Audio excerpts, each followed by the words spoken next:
your values and fight for your friends. Fight through this blight, find the light at the end. Through the age of the dragon, the people will talk of the day they were saved by a hero named Hawk.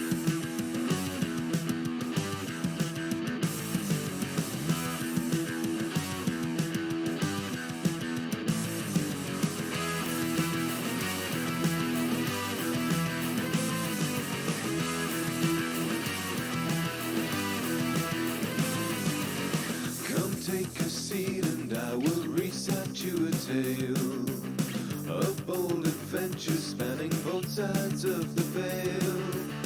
I knew a champion, we traveled far and wide. We saw so many wonders roving side by side. In the streets of Kirkwall we brought help to those in need. Word had spread so quickly of our dealings and our deeds. Fight for your values and fight for your friends. Fight through this blight, find the light at the end. Through the age of the dragon, the people will talk of the day they... Good morning, everybody, and welcome to my painting stream. Hi there, I'm Andrew, also known as Thanatos here in the internet, and this is my painting stream where I get online and I try to put paint on minis. I'm going to dive right into it because I have a lot to do today. If you recall, yesterday I was working on a couple of minis from Marvel Crisis Protocol, and we got some paint on Spider-Man here and on the Red Skull. There he is. And I'm not super happy with either of them. I'll tell you why. You'll recall when I was applying the paint to Spider-Man, because I'm going over a black base, a black primer, the red didn't get the coverage that I wanted, and you can see he looks a little splotchy. The black is showing through quite a lot. But I also realized I made the classic painting blunder, which is I painted him in a very bright color, which leaves me nowhere to lighten up to. One of the things that I have discovered about painting minis as I've been doing this, and you know, I'm not an expert, but I've been doing this for a couple of months now, and I feel like I'm beginning to learn some lessons. And one of the lessons that I should have taken to heart is that you need to paint, you need to leave yourself room to brighten up and darken down. That's why I did the Red Skull's jacket in a dark gray instead of black, so that I could put in black and have it contrast at least a little bit with the dark gray of his jacket. So I think it was a mistake to paint the red portions of Spidey here so very scarlet. I'm going to want that color on him ultimately, but probably only, you know, on top edges and areas that would be lit. So with miniatures, due to the scale, and you can see, you know, look at him in comparison to my finger. You can see how tiny he is. The shadows are not as pronounced. If you want pronounced shadows, you actually have to paint them in. So if I want there to be darker reds and lighter reds, I need his base coat to be darker. So I'm going to have to work on that today. Like, I was going to have to paint over the red anyways, just because the coverage is not great. So we're going to darken him down. I'm going to use the same color that I used on the Red Skull's skull here, which is a much darker red. And on Red Skull, he's mostly looking okay for a simple base coat. But his eyes are bugging me. He's got anime eyes. They're kind of huge and bug-eyed. So I'm going to try to narrow them. It's going to be tricky because obviously this is the scale I'm working at is tiny. But I'm going to try to narrow them. Luckily, both of these tasks are going to use the same paint, which is this nice dark crimson red, this red here. So I'm going to dive in. I think I'll start with the red skull.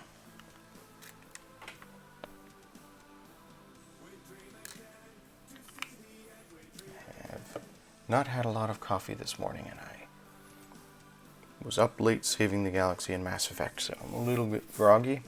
Hopefully my hands are steady enough for this.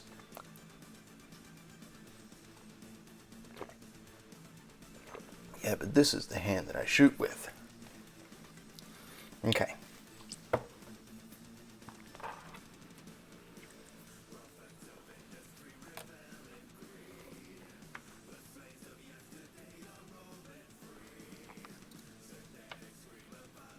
So we just want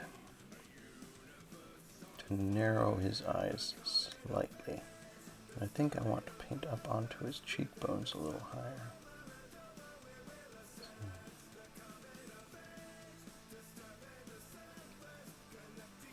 A little better.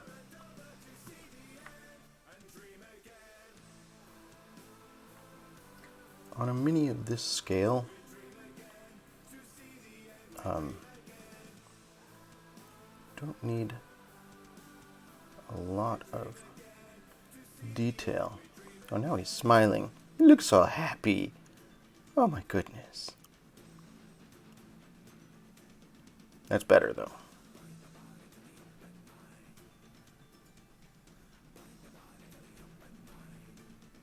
Okay. I'm not going to mess with that anymore. That is what I'm doing with that.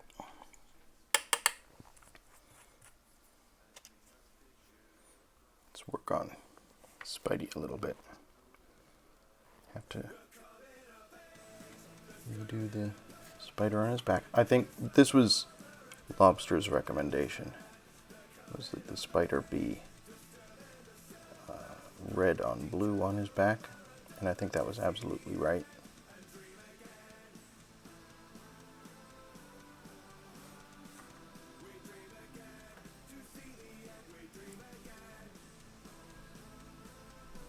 I figure this will give me better coverage against the black primer, because this paint is quite thick and quite opaque. It's a great color. I love using this stuff. And B, this darker tone gives me somewhere to go. So I can lighten it up and I can darken it down. It'll just be a much better base coat to work from. The blue I don't have any issues with. That royal blue came out marvelously.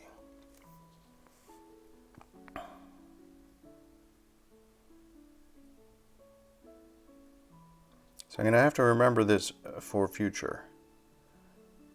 Don't go immediately to crimson. Crimson is a highlight.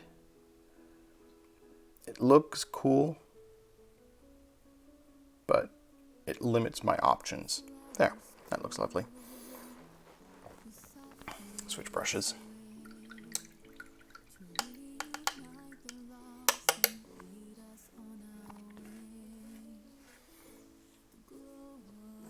See, if I'd done this the other way around, I could have done this with a single coat yesterday.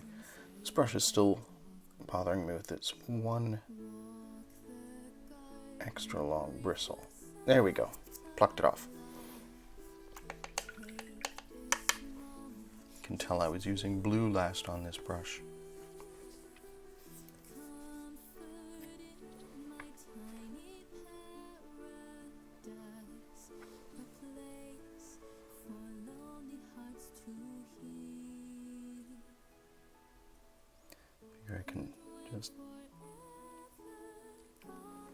because I'm going to be doing a wash, I can leave the edges probably crimson and rely on the wash to get into those edges.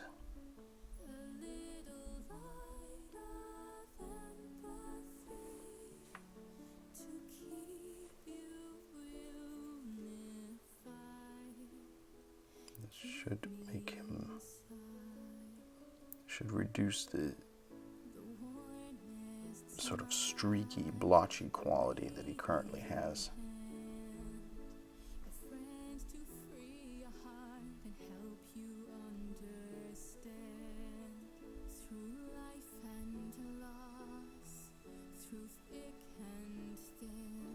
So a while back, during the pandemic,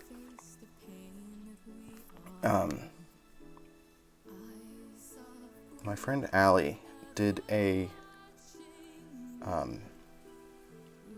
stream about painting, and I was expecting it to involve, you know, showing off the steps of painting a mini, you know, applying a base coat, doing a wash, that sort of stuff. But she spent a lot of time during her stream talking about color theory. She had color wheels and visual aids. And at the time I was like, well, you know, this is interesting, but I don't see how it pertains to painting, really. Like, it is important stuff, but I don't tend to spend a lot of time thinking about color theory and complementary colors and things like that. I just sort of pick a color that I think will look cool and I work with it.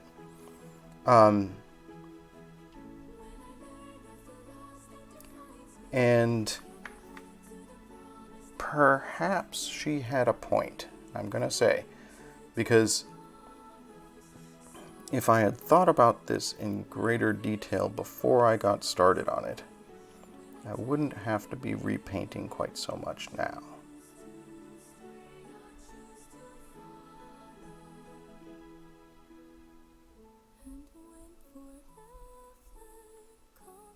This brush is better now that I've plucked that errant bristle that was causing me some agita.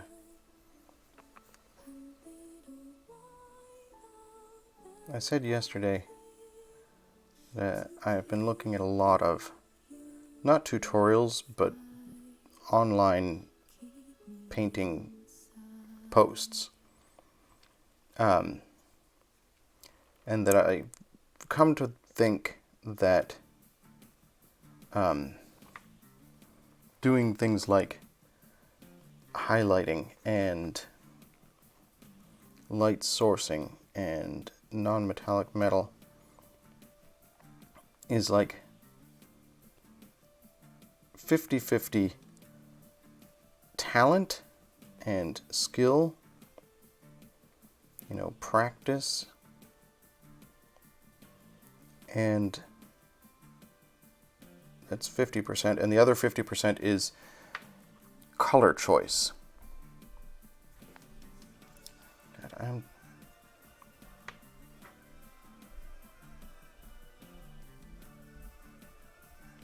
gonna have to go back in with the Psycho brush to get some of these difficult to hit angles. And this brush is, you can see, spreading a bit. I need to retip it.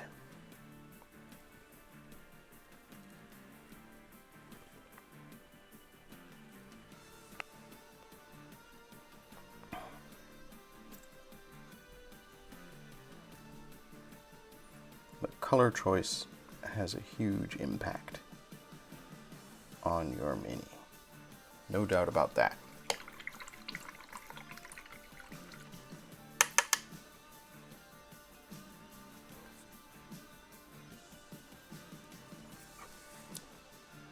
I don't consider this stream to be an educational stream. It's mostly just hanging out with me while I experiment. But if I have any lessons that I pick up, I'm going to want to impart them to you.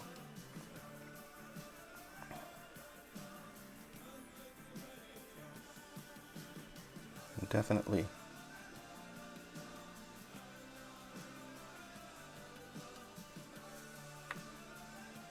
My lesson for today, chat, is think about your colors before you start painting. Think about your plan of attack. Like, how are you going to use highlights? How are you going to use lighting? Because if you think about that stuff in advance, hopefully you don't end up doing what I'm doing now, having to paint over something you've already painted. Like, I could maybe have done this in a single coat if I had started with this darker red instead of the crimson.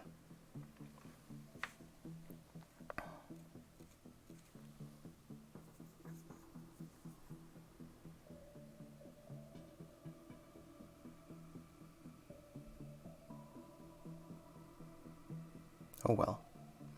Live and learn. I never claimed to be perfect.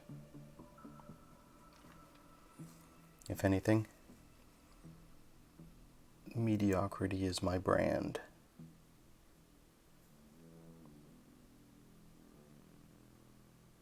This is something I've been pondering lately, is that there are exceptional people in the world. But even those exceptional people have behind them a network that helps them to achieve their greatest potential. I think there's a lot of exceptional people in the world who don't have access to the assistance that lets them show their exceptional qualities. And I think support is as important as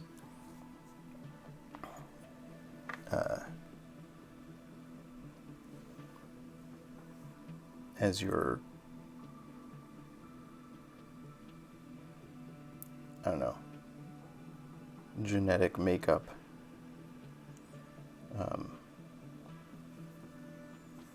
Like, there's no doubt that some few rare individuals are superhuman. Simone Biles pops to mind. But even so, she has a vast and complex support network. And I think it's underappreciated that the vast majority of people are just people. Peoples is peoples. And the media that we consume tends to lead us to believe that only exceptional individuals matter. And that's absolutely not the case. I think everybody has something to contribute. And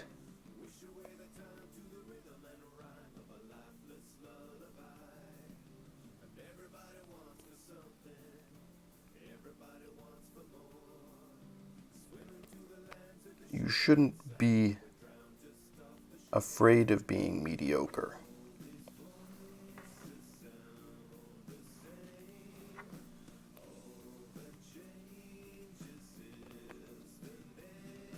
Strive to improve yourself, but accept the fact that you are probably not, odds are, you are probably not superhuman.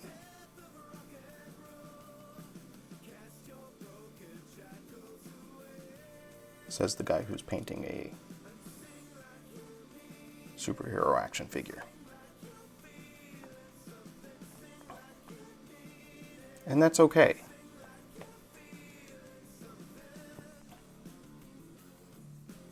It's okay not to be superhuman.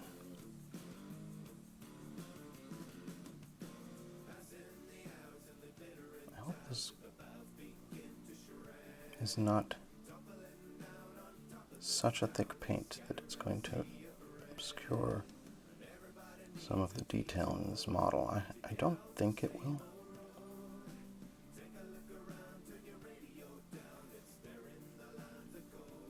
Gonna need a different brush to do some of the face there.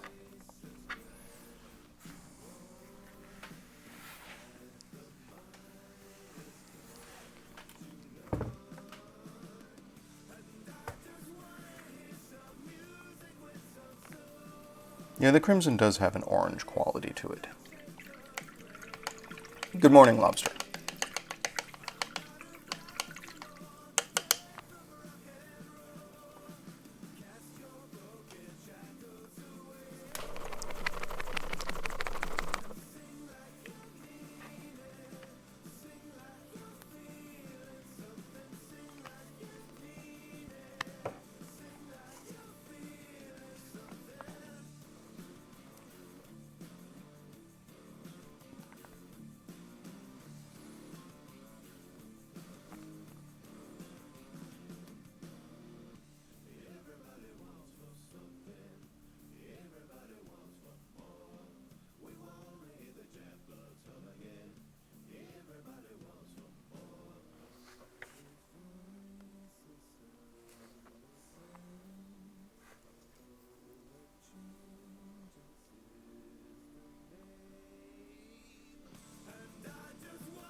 On the subject of mediocrity, I personally feel a lot of pressure, from myself primarily, to be exceptional. And it's difficult to accept that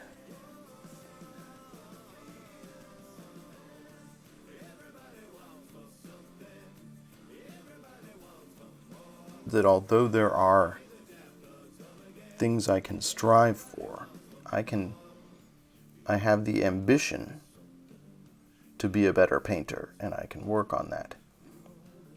But I also have to allow myself to accept that I probably am not going to be a prize-winning world-class painter.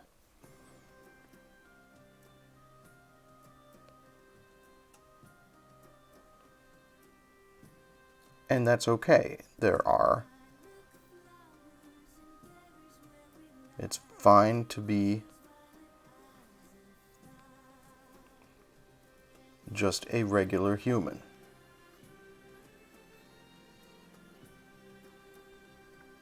I've said before, as an atheist, I sometimes get asked what I believe in. And what I believe in is people. And I believe that people are capable of astonishing feats. Often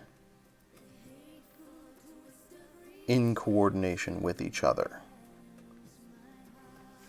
That humanity is capable of doing things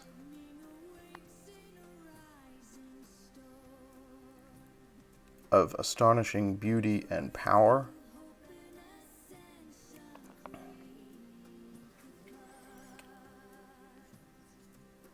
and terrifying ugliness.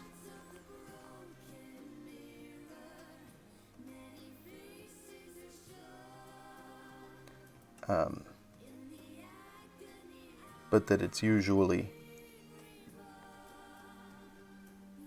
as a society, as a collective, that they achieve their greatness.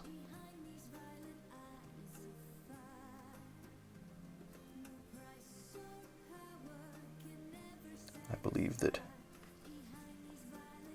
the strength of humankind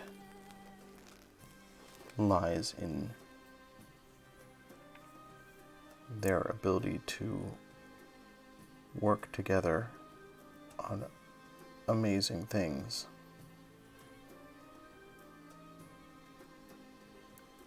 And that solidarity and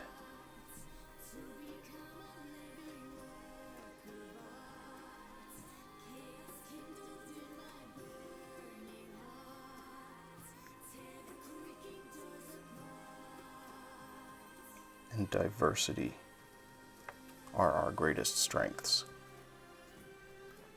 Okay, I'm going to switch brushes and do a couple little smaller details. I also, I did the same mistake with his eyes. I used my brightest white on his eyes, which looks great, but it leaves me nowhere to go. So I'm going to tone the eyes down a little bit as well.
Well,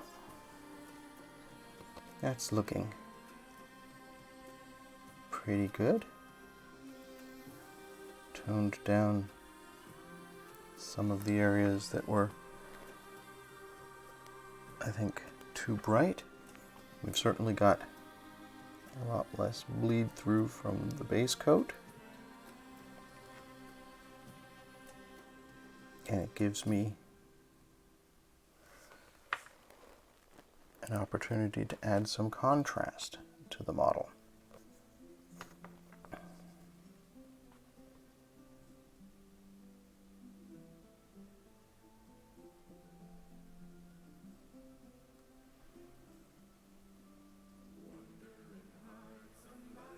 Cool.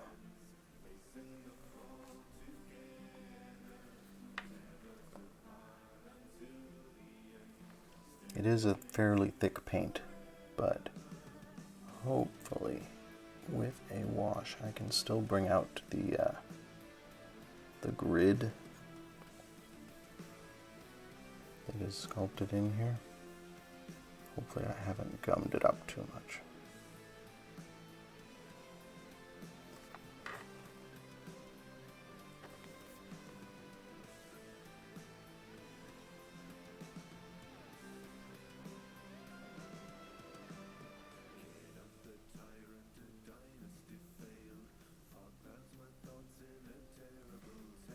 Okay.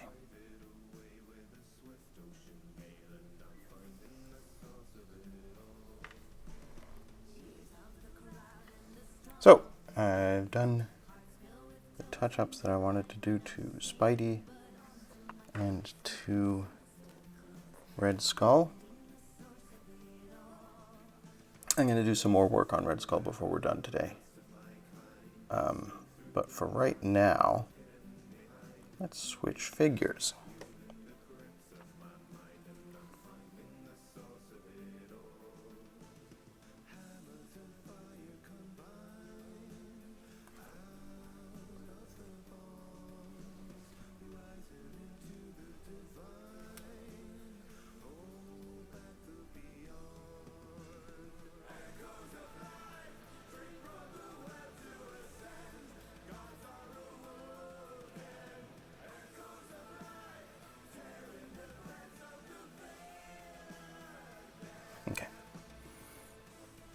looking. Oh, I was going to do his eyes. Let's do his eyes. And just bring them down a notch so that I can give them a sort of a two-tone effect. We're going to go to deck tan.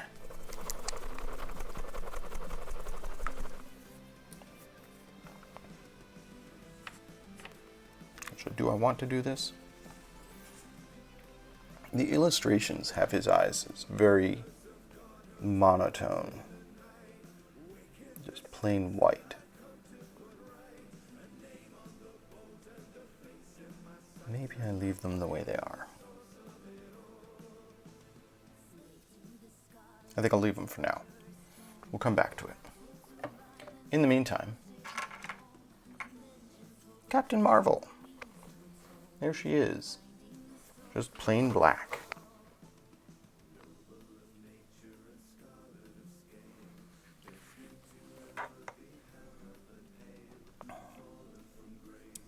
So let's get her card for color reference.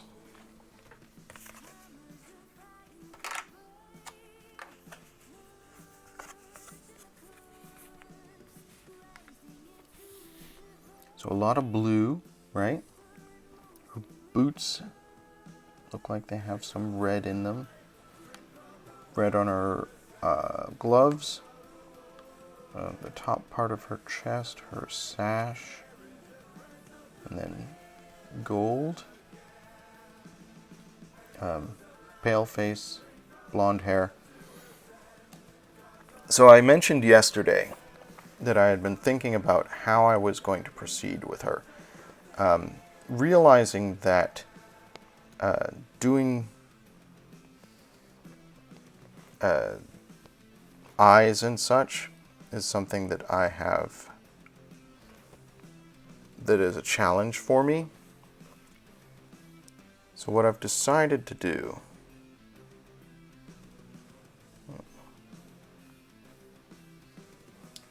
is that we're going to try and do a white electric glow to the character.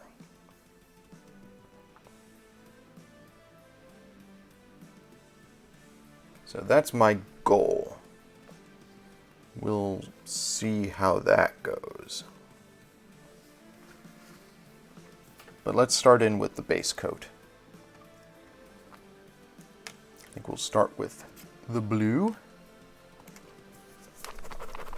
which again we're going to use this lovely royal blue. This is her torso, legs, arms.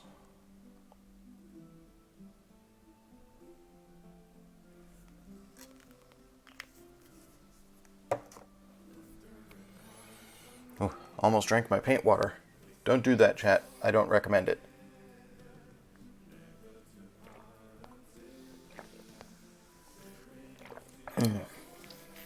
For one thing, if you depend on caffeine like I do, paint water's not going to help. It's not caffeinated.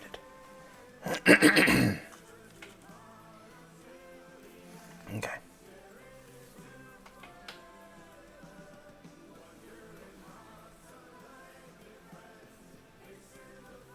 She's got these little knee pads. In the illustration, they're just blue.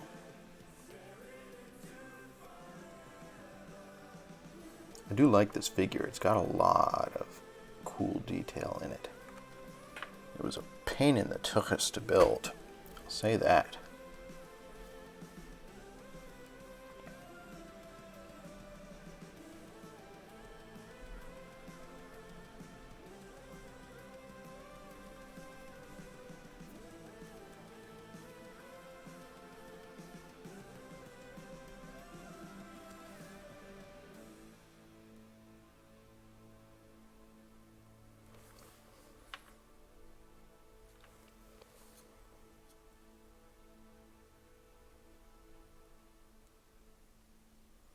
So we're definitely going to come in here to highlight some of the details in the sculpt, like her little knee pads. paint in a base coat of this royal blue, and then we'll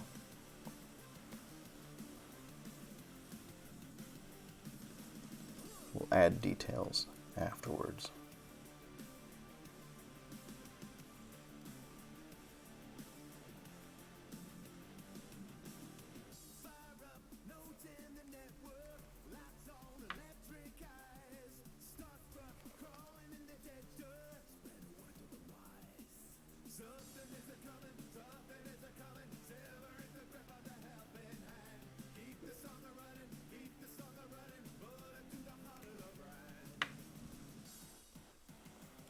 We'll say it saves me a lot of time to not have to really think about color theory and stuff, because I'm doing everything in a very base blue.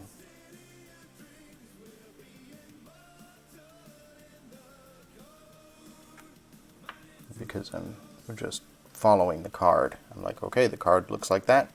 I'm going to make the model look like the card. And then just use the best of my current abilities to add as much life and detail to the model as I can.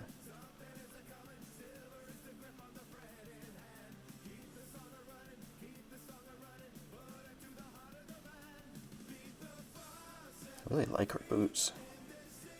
They're very cool and high tech.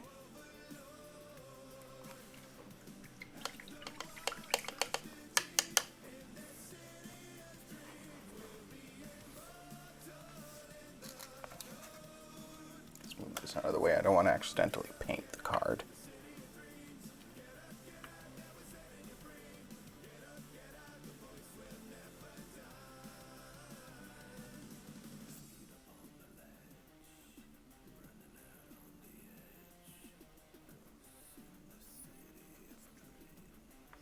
I don't know how to do these boots.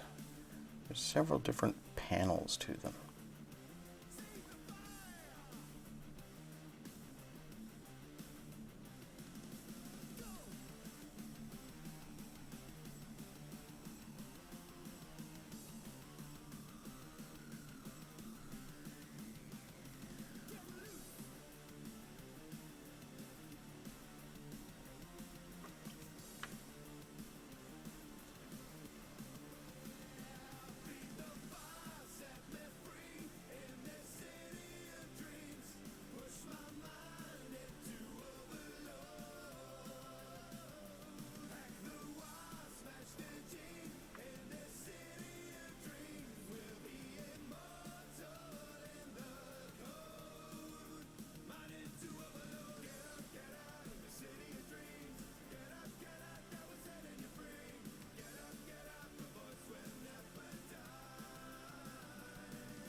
Guess I'll do them all in red, and then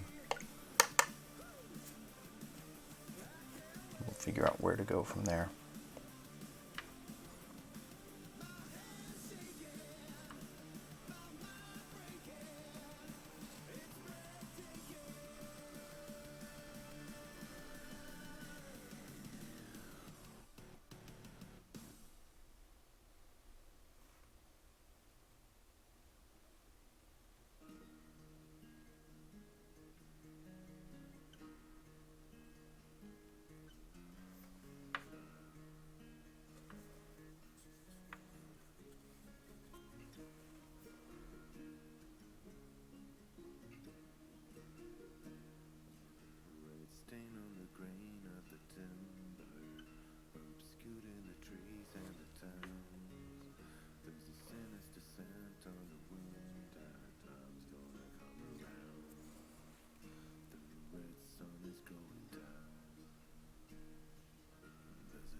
It's a great dynamic pose.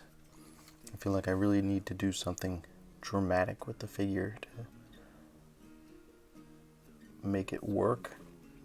So again, playing around with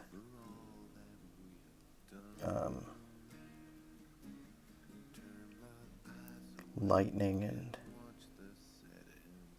light sourcing to try and make this figure more interesting is my goal.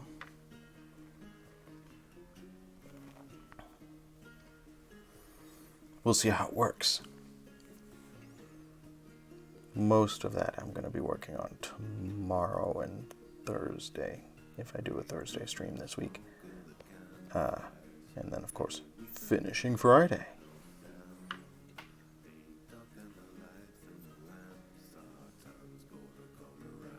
I might spend some time concentrating on their bases over the next couple of days as well. These very plain scenic bases, I feel like they need something, and I haven't figured out quite what.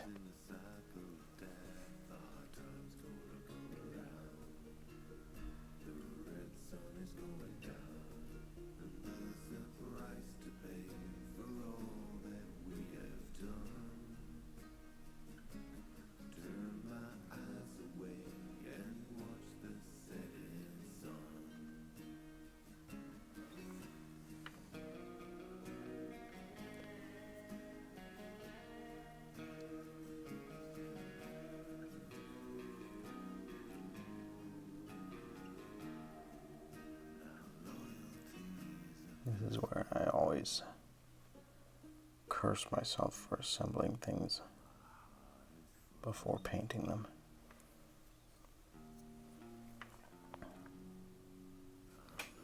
These minis, if you were watching on Sunday, you know how annoying they were to assemble. So I wouldn't want to paint them in advance. But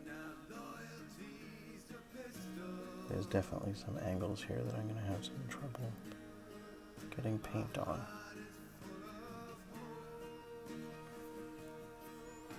Just underneath and between, as usual.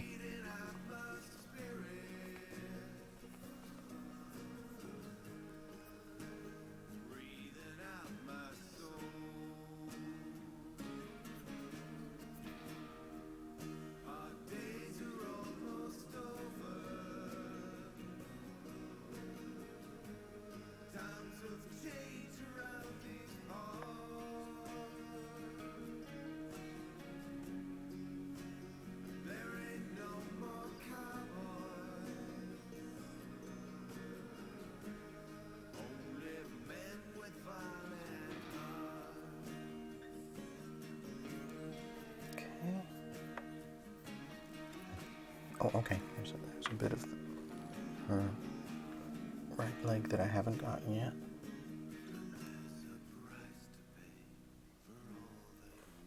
And then I think I'm done with her legs.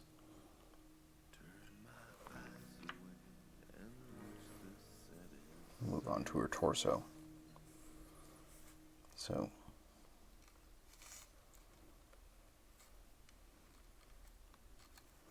I don't know if you folks can see all the glossy bit there. That's where I had to glue her arm back on because it fell off during transport. I took these to the store to prime them there. And in the process, she lost an arm.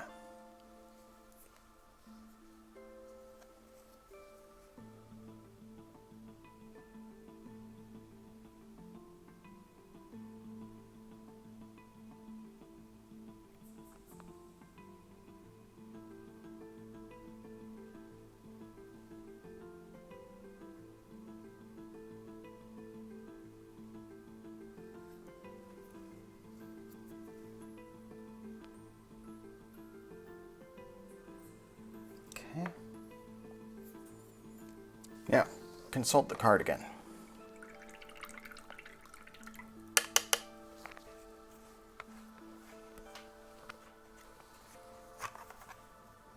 So her arms from gloves, armpits, the underside of her chest, along here, and all of her torso are blue.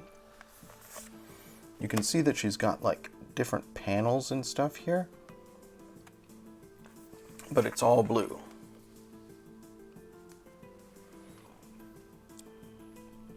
So, okay.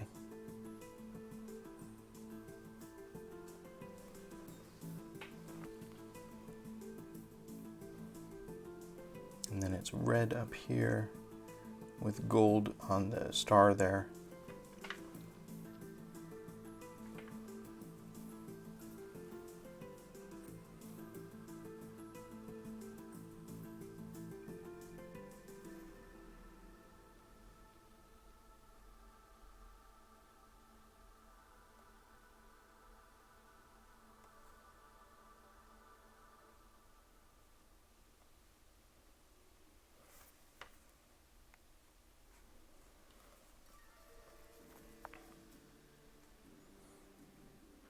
Is it weird that I find it slightly embarrassing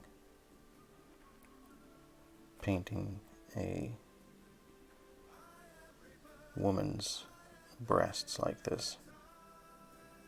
Like, pardon me, ma'am. Excuse me. Just need to get some paint on here. This is purely professional, ma'am.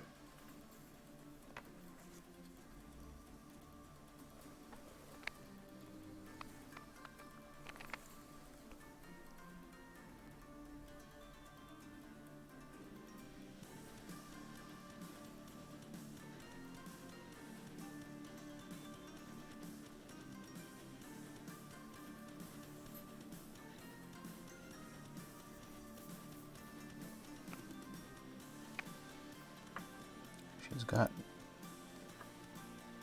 I don't know if you folks can see it, ribbing sculpted into the sides of her outfit, and I'm not sure if I'm painting it just like I'm painting the card, or like, you know, I'm painting it to the illustration on the card. It's just blue. But I feel like, well, I'll be doing some highlighting and, you know, I'll be doing a wash. So some of these areas, like the panels on the front and the ribbing on the side, I'll call attention to it that way.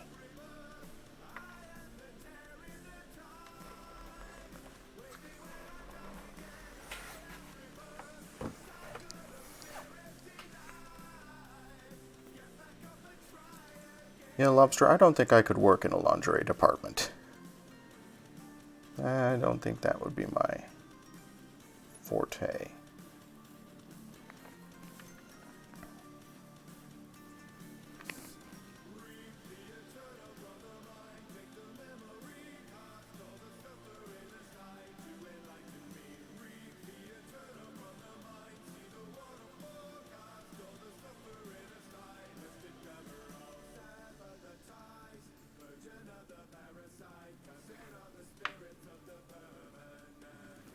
I should Google and look at some alternative paint schemes that people have done on these. Because obviously I'm being very traditional here.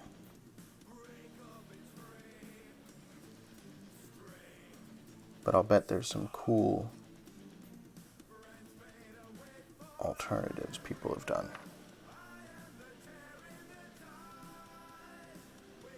One thing about superheroes is that they have a tendency to have multiple costumery options.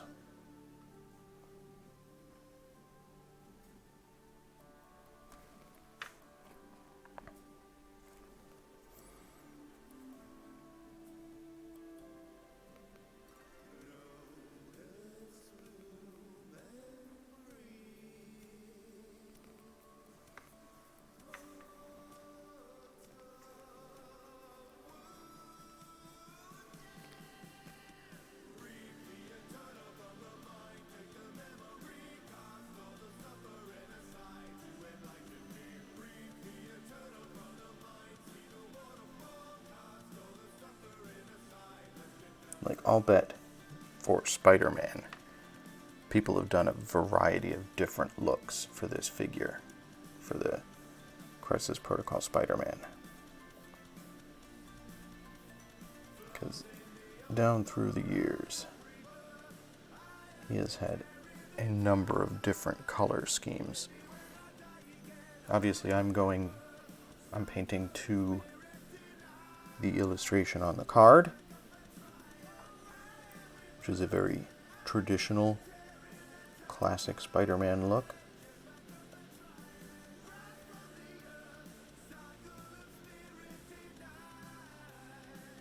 Not super happy with this elbow. I had to patch this right here with some green stuff.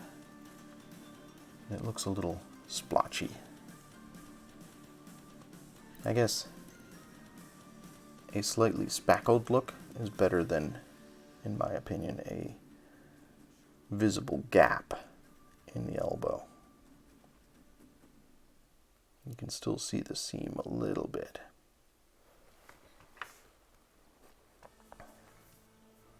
In her armpit here, especially on the back, I also spackled right here because there was a large gap here, and that looks pretty good.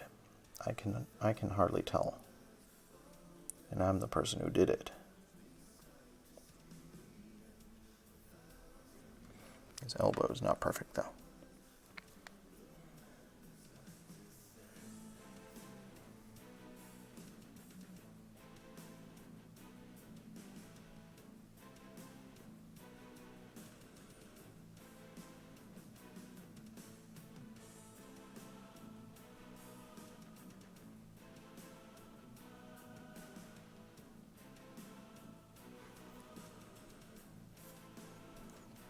Almost done with the blue, and then we'll go back to our red and do some of that.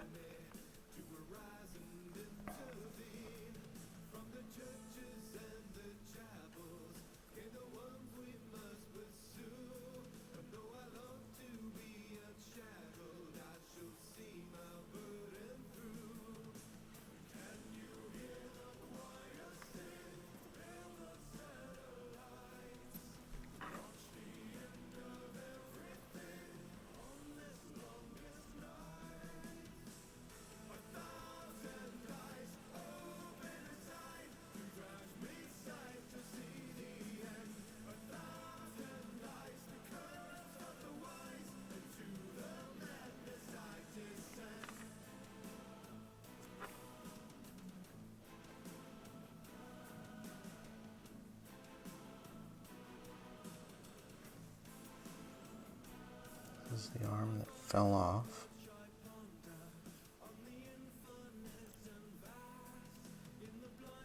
I don't believe Arm Fall Off Boy is in any way related to Captain Marvel, but I could be incorrect in that. And yes, there is actually a Marvel character called Arm Fall Off Boy. And yes, that is his ability. Comics are weird.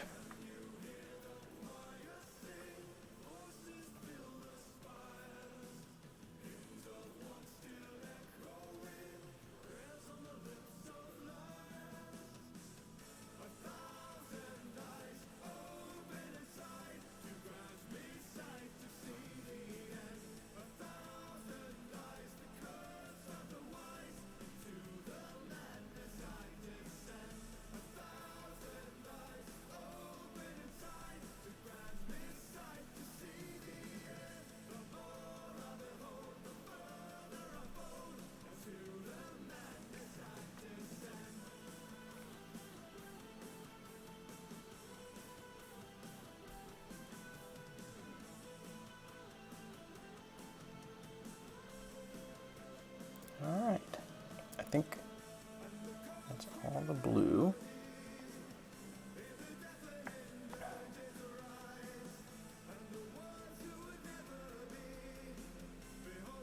Let's do the red bits next.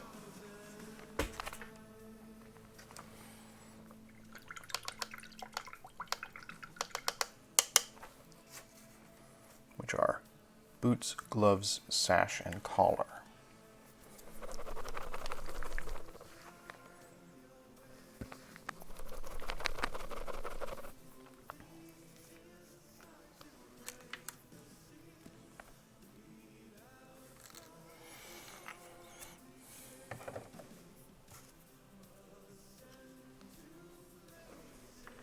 start with the boots.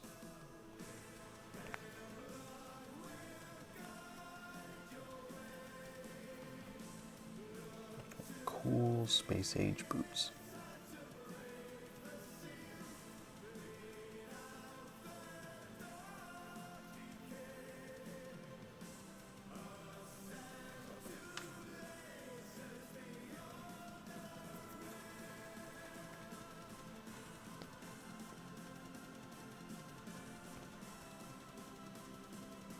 I think they are platform shoes, but not strictly speaking high heel shoes,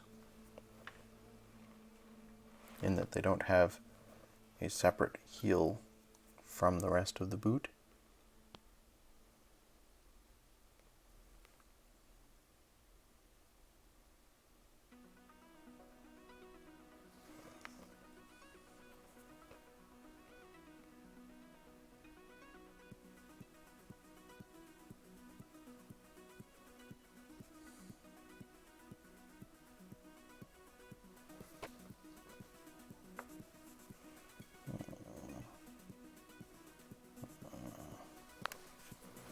Switch brushes momentarily.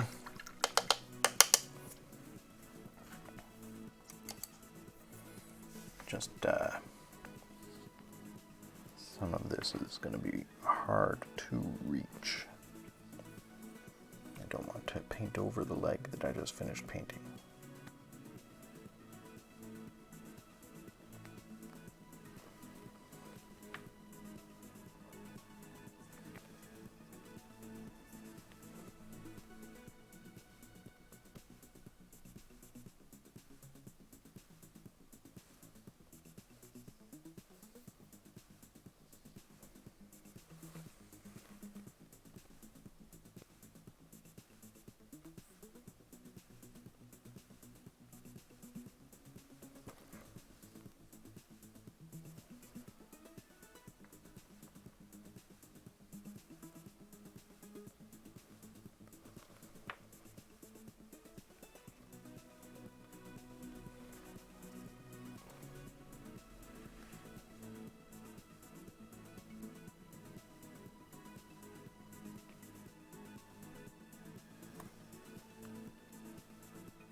That's pretty good.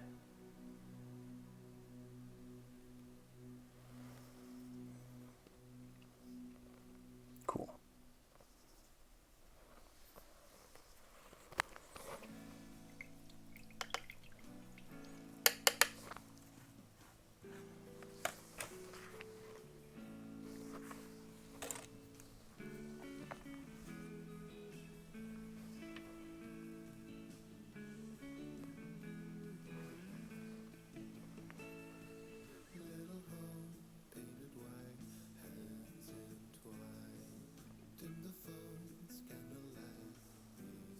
I have to make some decisions about how I'm going to paint these bits of terrain, the bits of rubble that she and Spider-Man are standing on.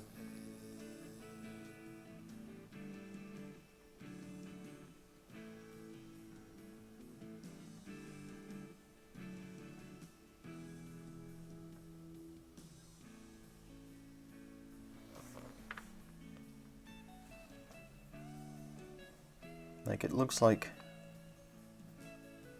maybe it's supposed to be concrete debris or something. I don't know. I'm going to be painting most of the bases gray.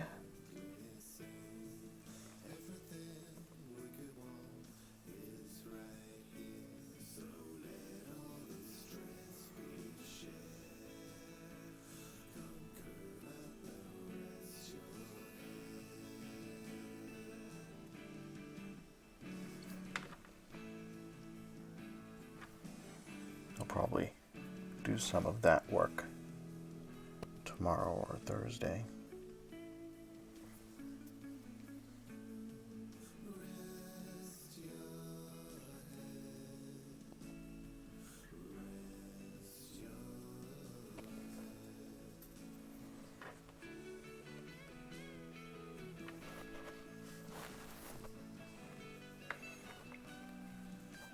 I also have to decide if I'm going to use gold paint on her or try for a non-metallic look. I don't know.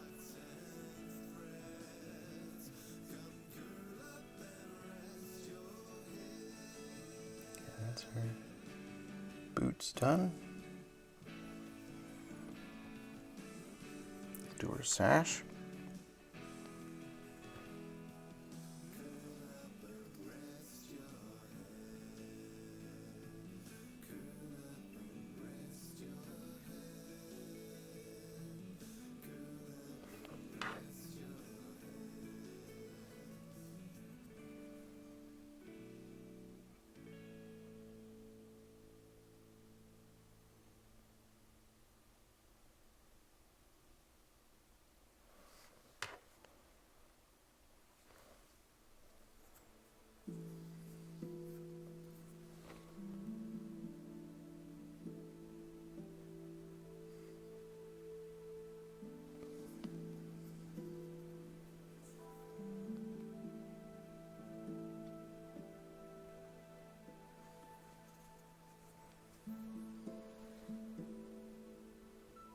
I knew this was going to be one of the harder bits.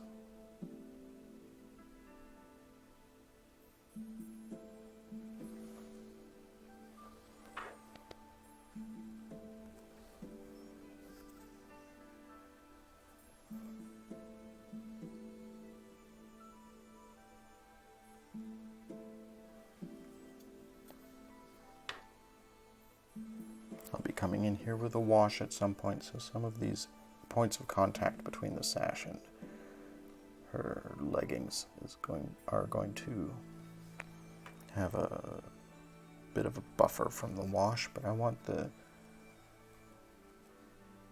edge to be as clean as I can make it.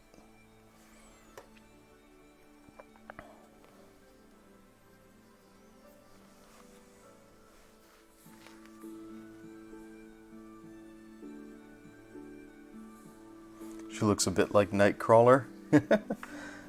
I think they have done a Nightcrawler figure. They have started doing X-Men. There's a kit that is Wolverine and Sabretooth. And I think there's a Nightcrawler and Mystique kit.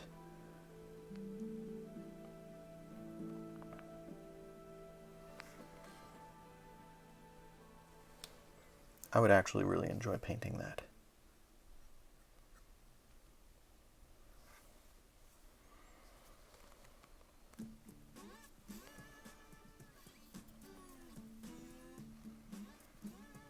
One of the many back burner projects that I have just for my own amusement, not because I'm going to play with the models, is I want to do a Wakanda diorama. Actually, the realm of the ancestors with the trees and the sort of purple glow.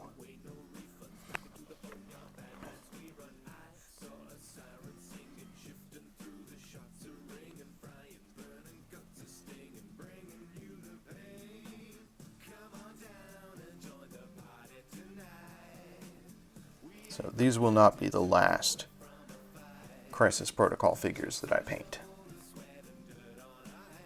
I just want to get the store demo done because it would be nice to be able to show the game off to people in the store and potentially get more players, thus keeping the game alive. We sell a few of each new kit as it comes out, but it's nowhere near, well, I wouldn't expect it to be as popular as 40K. I just don't know what level of popularity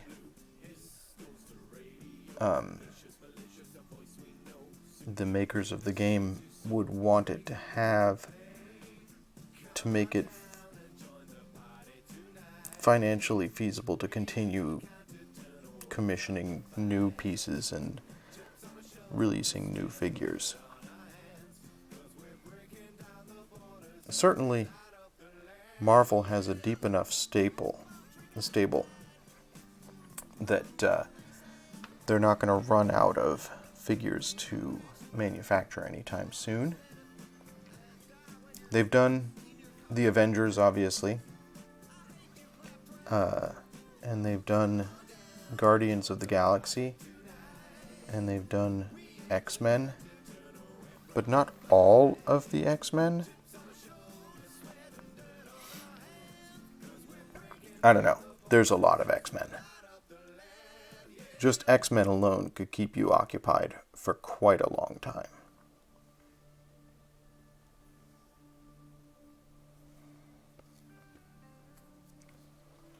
What other teams should they do? I don't know if it's popular enough, but I would love to have Runaway models. I really enjoyed the Runaways books. Even the Joss Whedon ones. They were okay. I'm a sucker for time travel.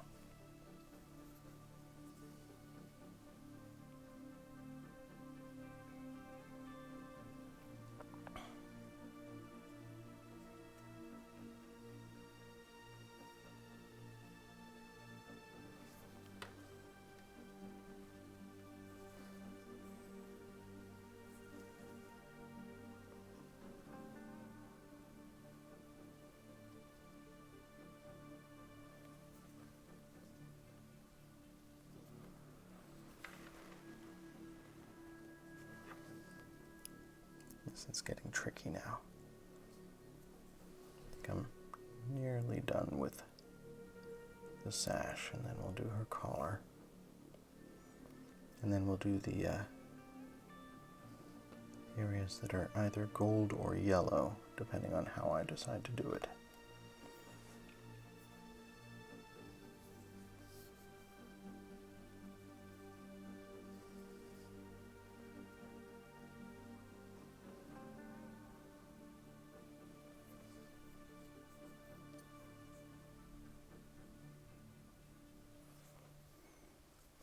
Oh, her gloves. Let's not forget her gloves.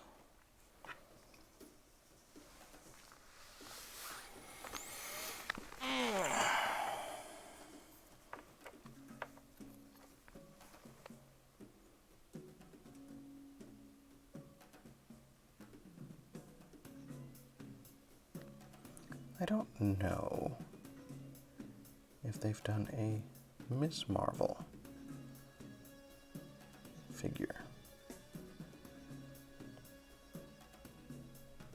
Don't recall.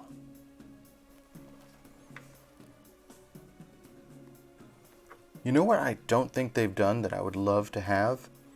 I don't think they've done a Squirrel Girl figure.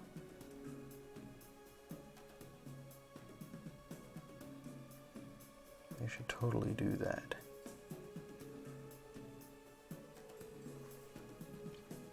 And then there's a lot of villains they haven't done.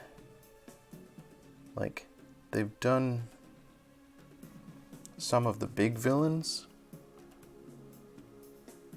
but for example, I don't believe that they've done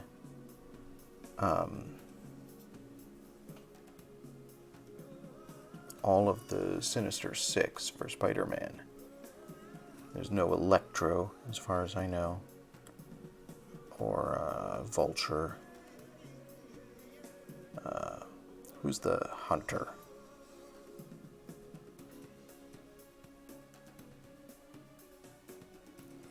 They've done Venom.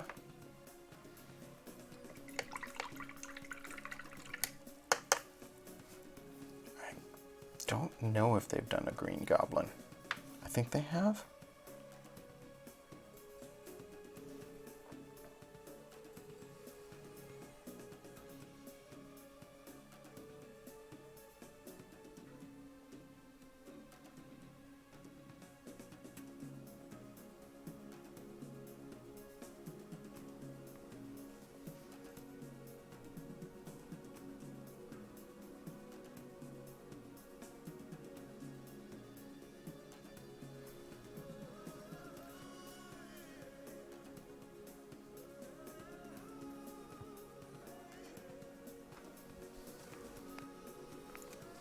looking at the card to sort of figure out how I'm going to do this.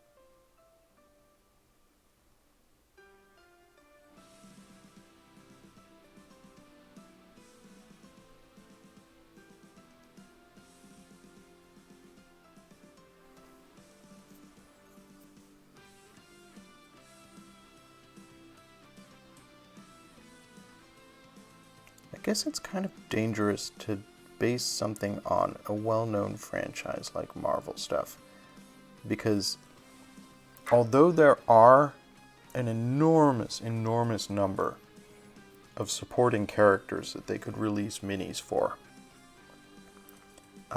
once you get outside the main popular stable, you're producing fringe product that some collectors will pick up, but that is not necessarily something that casual players will have heard of. Makes it tough. Look at this. Look at this seam here, chat. Oh, I'm not happy with that. I should have patched that. Maybe I could plug it up with paint.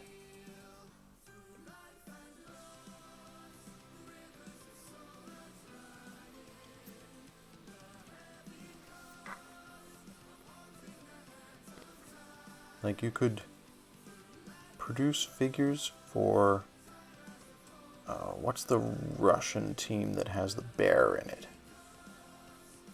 And there's a Canadian team of sort of ex-folk. But how many of those would you sell as compared to the main Avengers and main Marvel characters? Not as many is the answer. So it's something that starts strong and then you have a lot of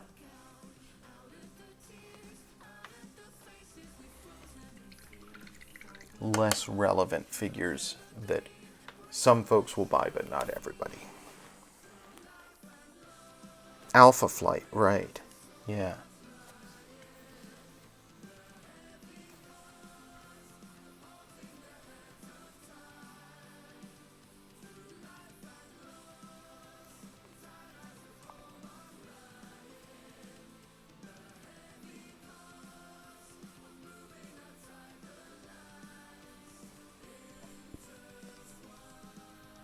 I think this is a problem that the MCU is going to have as well. And they're already beginning to run into it. They're introducing characters to the MCU that are less well known to the casual non-comic book nerd folk, which means they have to spend more time explaining who folks are.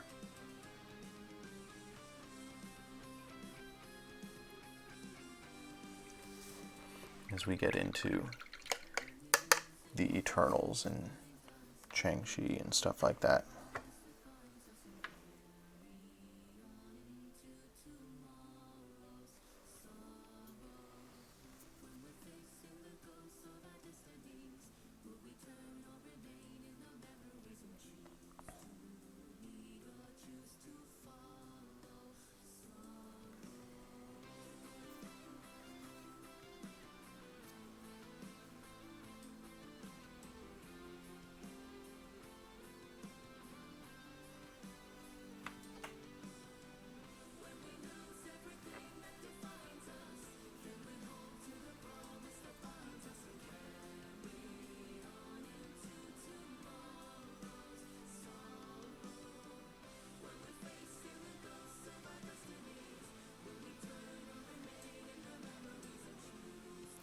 coming up on an important decision for this model, chat. And that is, how pale am I going to make Carol? We've already talked about the dangers of not giving yourself enough room to lighten up or darken down too much.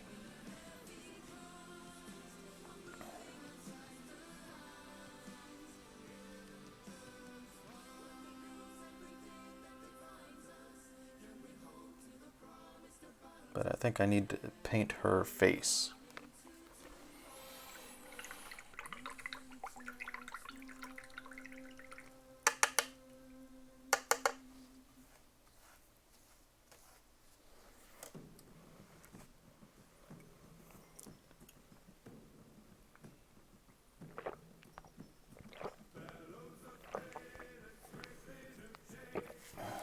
Let's see what flesh tones I have available to me.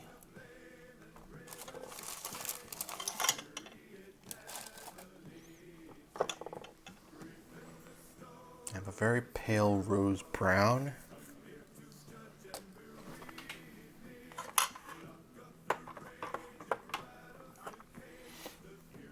I have that fur brown. I don't think that's appropriate. I'm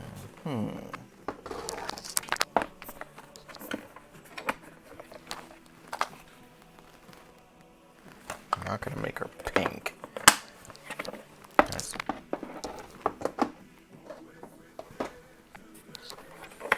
Like, I can darken a bit and lighten a bit.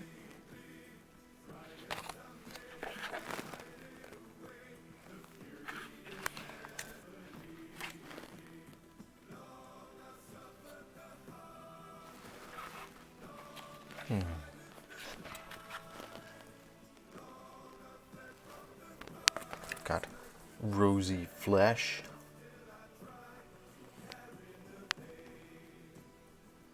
Might highlight with that.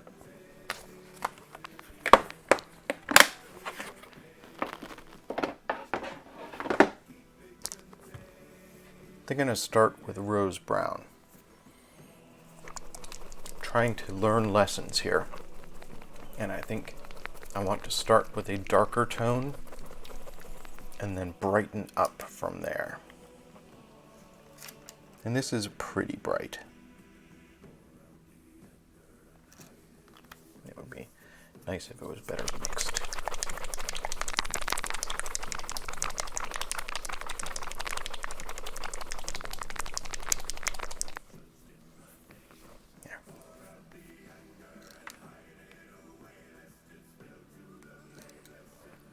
Like, that's pretty pale to start with, right?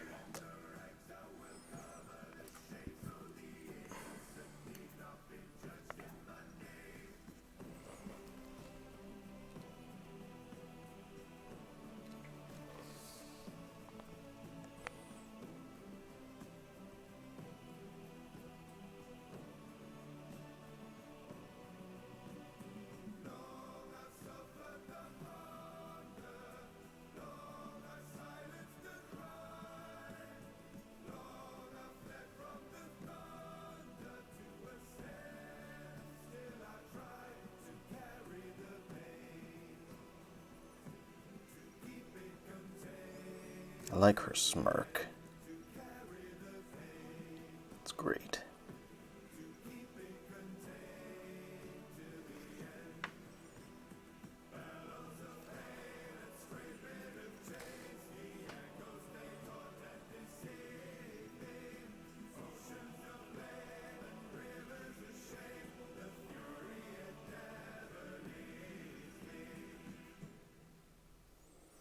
I have to be very, very careful in painting her face.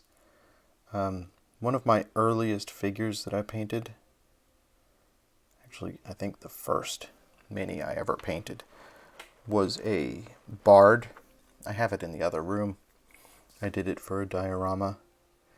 And I tried to paint makeup on her, and she came out looking like Janice from the Muppets. Just so cartoonish. I want to do some subtle makeup on this character. Like, I'm going to be doing the eyes with that white glow, because I'm going to be trying to do a sort of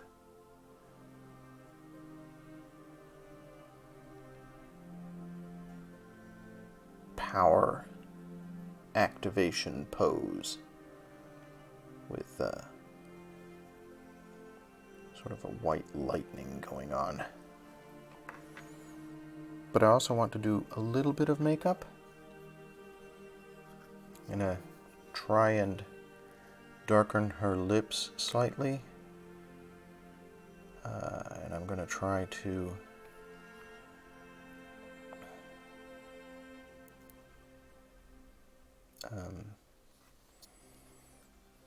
maybe rose up her cheeks a little.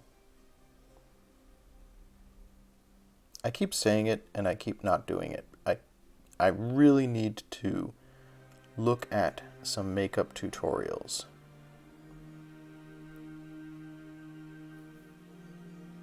To get some ideas for how to paint faces.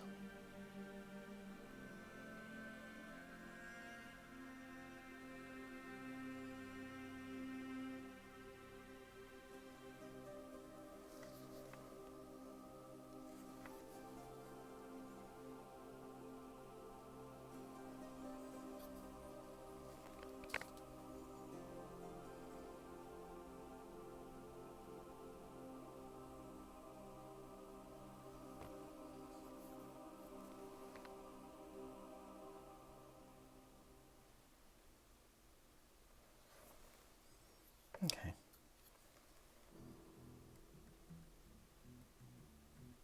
That'll do for now. She's definitely got a smirk going on in that sculpt. That's great.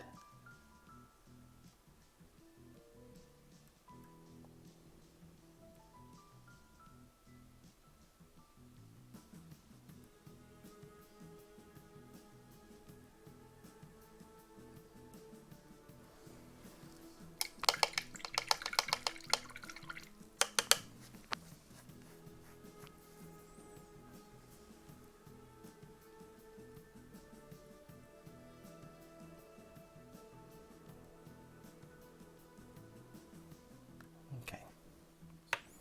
Now,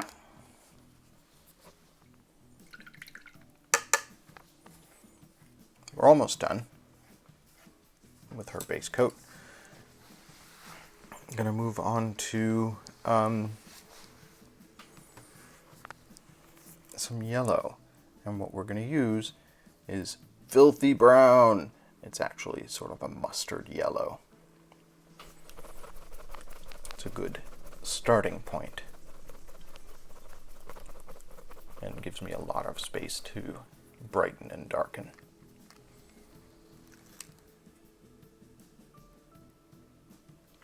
Look at that color. So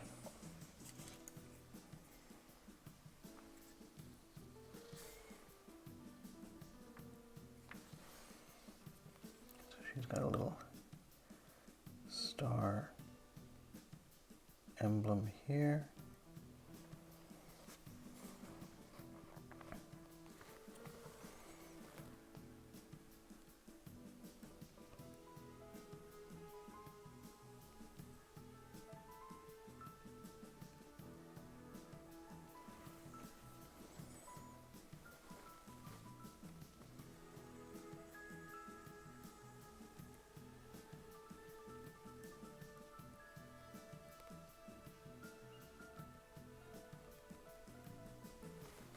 There. She, of course, has the star on her chest.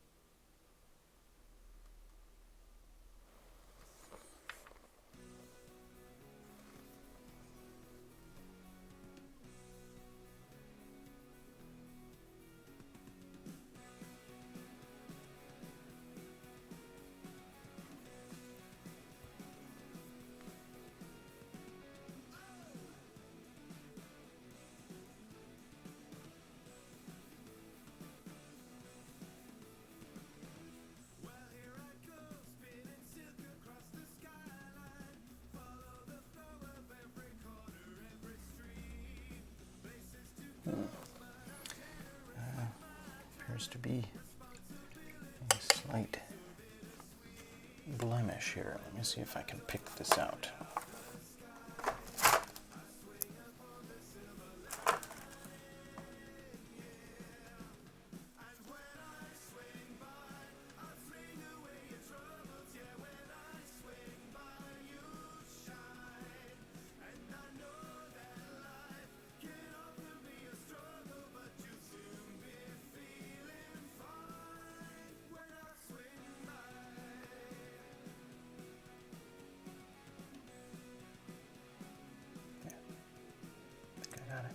Okay.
Yeah.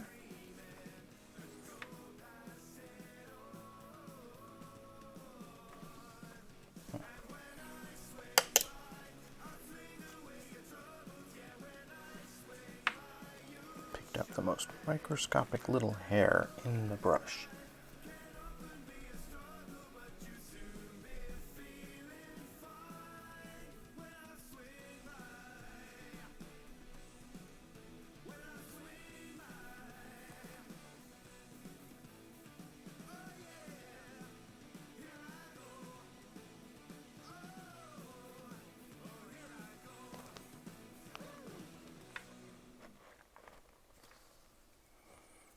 Okay, so this is looking pretty good. I'm going to use this also for her hair.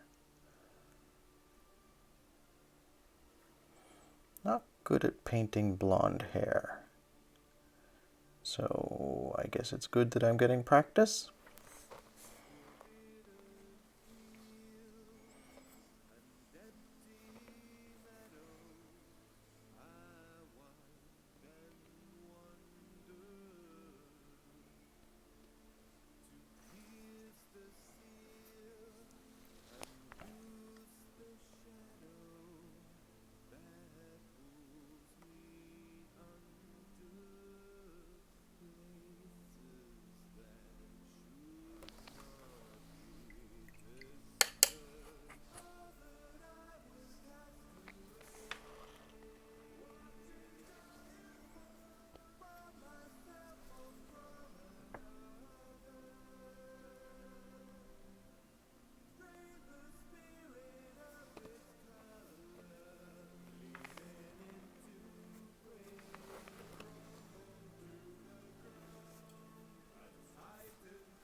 It's a little streaky, which is always going to be an issue with yellow on a dark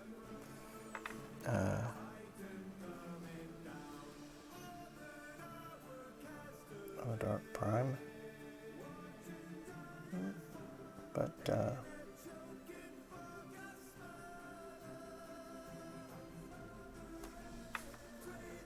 it'll look better once I do the wash in the second layer.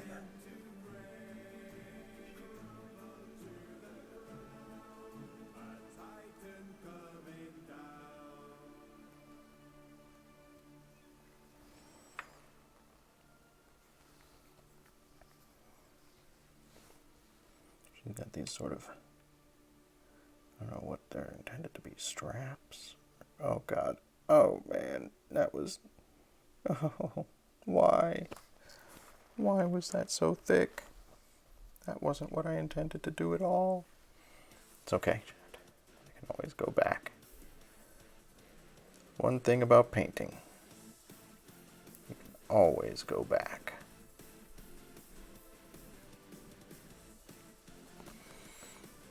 We'll tone that down a little bit tomorrow.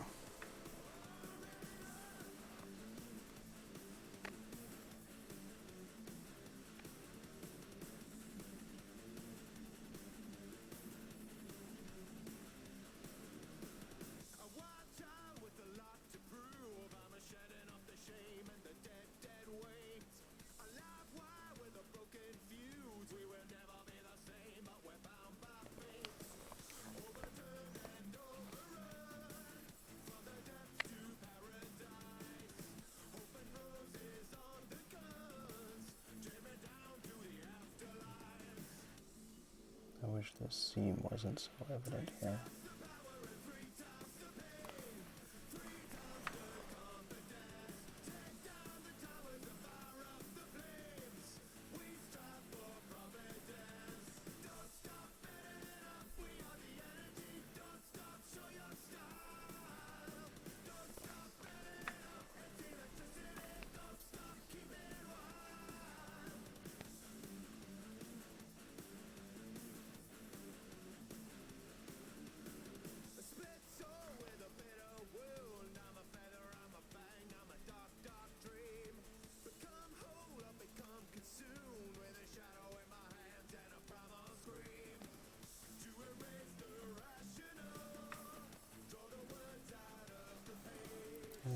Delicate work here. Oh no! Chin.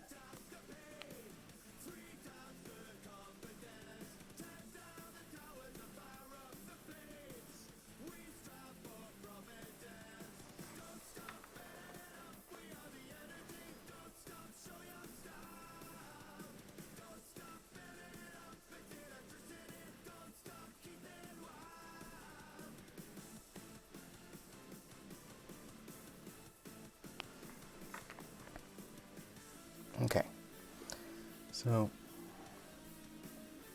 just need to do her hair then.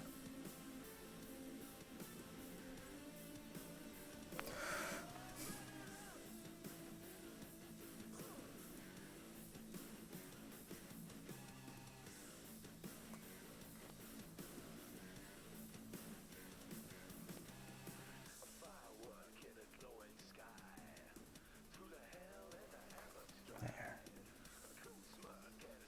That's looking okay. Not happy with this right here, but we'll work on it tomorrow to reduce the thickness of that.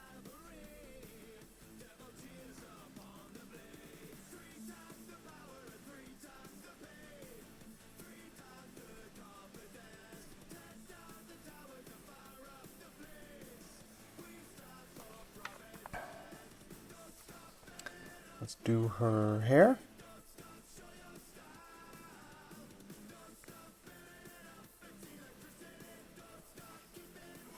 And then we'll call this base coat done.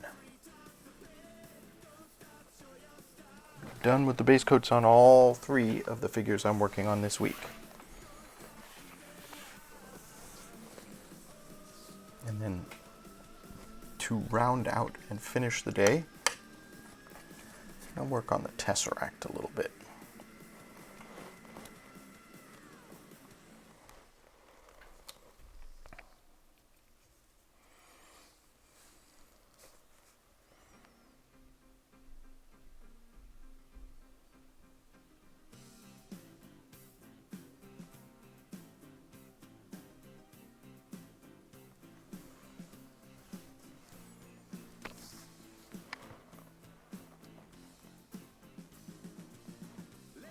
Captain Marvel movie.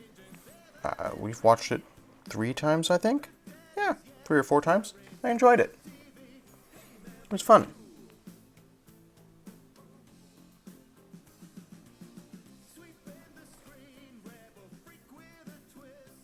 Brie Larson is entertaining to watch.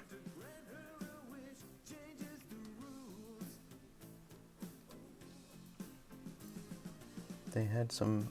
It's a prequel, in case you didn't know, and large portions of it take place on Earth in the 90s. And they did some fun set dressing and stuff to make the 90s work in the Marvel Cinematic Universe.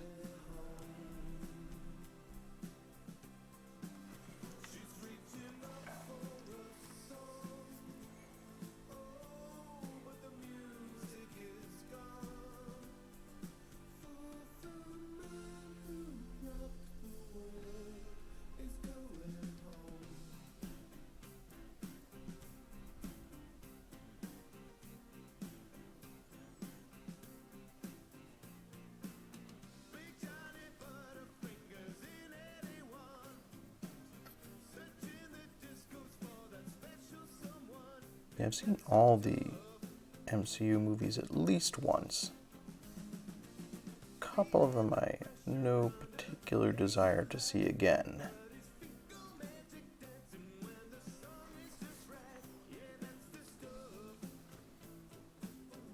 I think Amanda probably feels the same.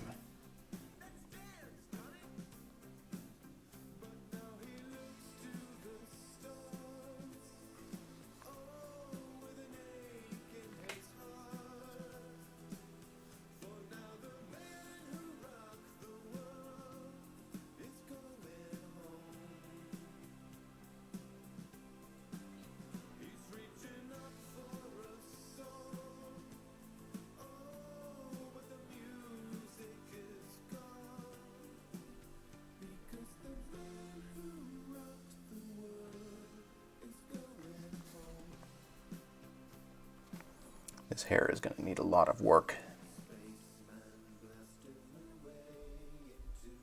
This is just a base coat, chat. I recognize that this hair is going to require a lot of attention.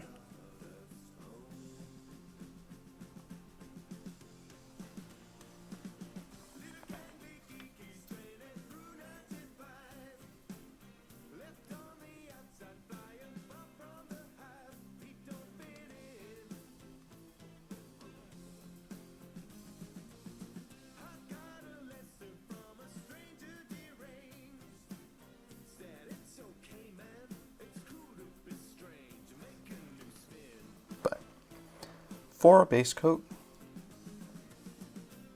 I'm pretty happy with how this is coming out.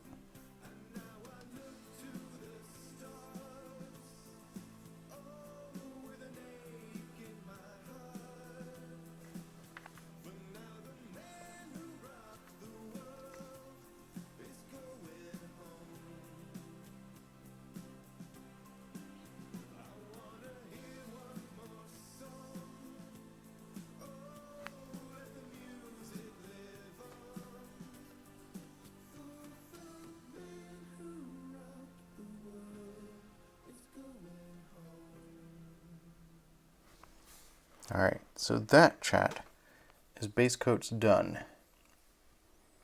on all 3 figures.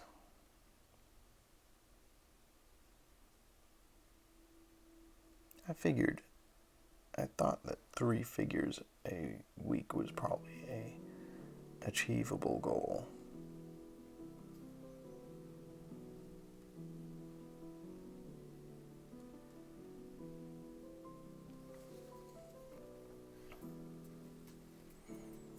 I don't like how the hairline looks right there. I need to put a little flesh tone in. Looks like she's got a bad fitting wig.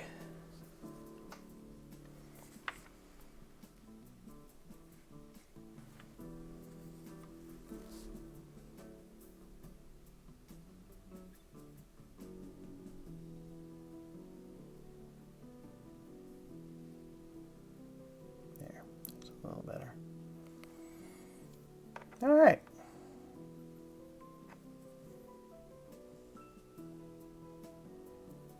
Captain Marvel, folks. At least a start.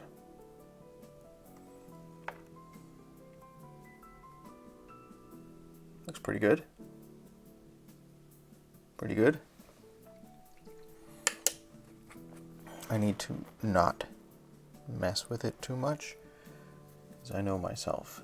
If I try to touch up too much, I'm gonna overdo things.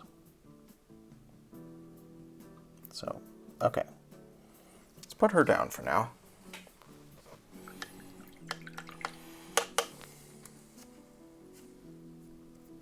And I have like 10 minutes left, right? Yeah. I have like 10 minutes left.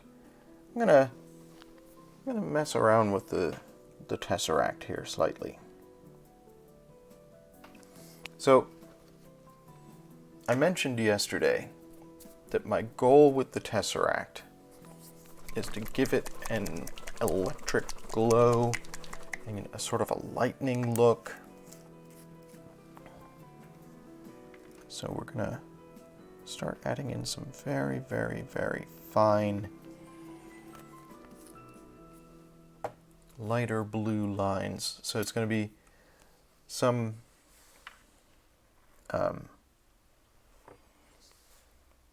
light blue and then white over that. And I think I want the edges lighter than the center. And then I want lightning across the cube.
Should probably do some blending.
Okay.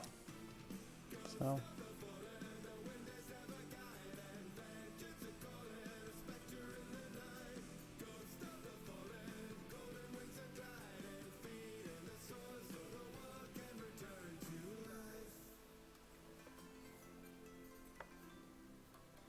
A little bit of a lightning-y look.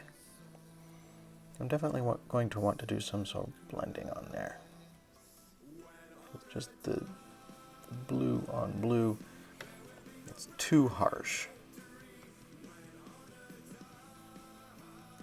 So we'll work on that a little bit tomorrow. But that's a start. It's beginning to get a little bit of the look that we're looking for.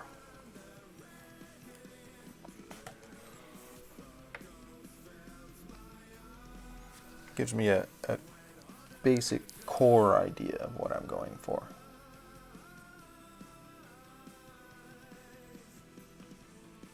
We'll refine it as we go. His eyes look a lot better. All right. Well, chat, I think I'm going to say that is a good place to pause for the day. Thank you so much for joining me while I made some more progress on these figures. I'm excited and I'm looking forward to doing more. They're definitely coming together. They're looking better. And tomorrow we'll start working on washes and shading and blending and details, chat. We'll start really making these models come to life. We've got a good start. We've got some good base coats going. And now the fun really begins. So I hope you'll join me tomorrow while I do some more work on these folks. And thank you ever so much for being here. I, as always, really appreciate having you folks hanging out with me. It makes all of this worthwhile. It makes it fun. And I look forward to seeing you in Amanda's chat tonight when she is going to be continuing to read from Swallowdale. And I look forward to seeing you tomorrow morning at 10 a.m. Eastern when I will continue work on these three figures. Until then, be excellent to each other, friends, and enjoy whatever art it is you choose to do. Bye, everybody. Have a great day.